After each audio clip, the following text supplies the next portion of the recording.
stock that we are looking at is Prism Cement. In the last two sessions, the stock is up close to around 30% and it's moving on very, very large volumes. First, a basic detail about the company. What's their mix right now? They have a cement division, they have, the RMC division, and also they have the HRG. That's, the division that has tiles, bathware, sanitary as well. So that's the broad revenue mix up for them on the screen. The volumes are very, very high. Otherwise, it's quite a tightly held counter. Promoters have more than close to around 75% stake in the company, close to around 74.9%. SBI Long-Term Equity Fund, they have close to around 6%. And you have Jupiter India Fund that has close to 2%. The volumes are much higher than what we normally see, but that's a broad shareholding pattern up for you.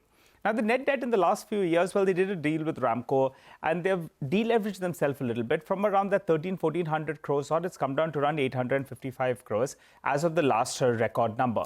How do valuations shape up? Now the stock, in fact, is at, the market capitalization is roughly around 11,800, 11,900 crores approximately. So you put the debt together, the total enterprise value is around 12,800 crores.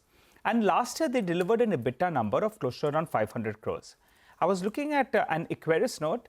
They are talking about the EBITDA number, moving from around this 500 crores to around more than 1,000 crores by FY27. How is that possible? They're focusing on, changing their power mix. They're also focusing on various cost efficiencies. And that's where they believe that, in fact, the EBITDA number will move to around 1,000 crores. So that's doubling of EBITDA in a matter of close to around 3 years or thereabouts. But if the enterprise value is close to 13,000 crores, you even have an EBITDA of close to around 1,000 crores, it appears valuation-wise are pretty much full, right? At around 12.5 times EV upon EBITDA on a forward EBITDA number. Then what is the street expecting?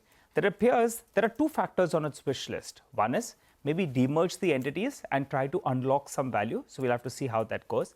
And maybe post the demerger, maybe in fact, the other factor that the street could be hoping for is maybe divest one of these verticals. So we'll have to see how it goes. Remember, the cement division itself is a 6 million ton plant in central India, which normally gets a premium, multiple out there. So we just wanted to highlight the fundamentals of the stock.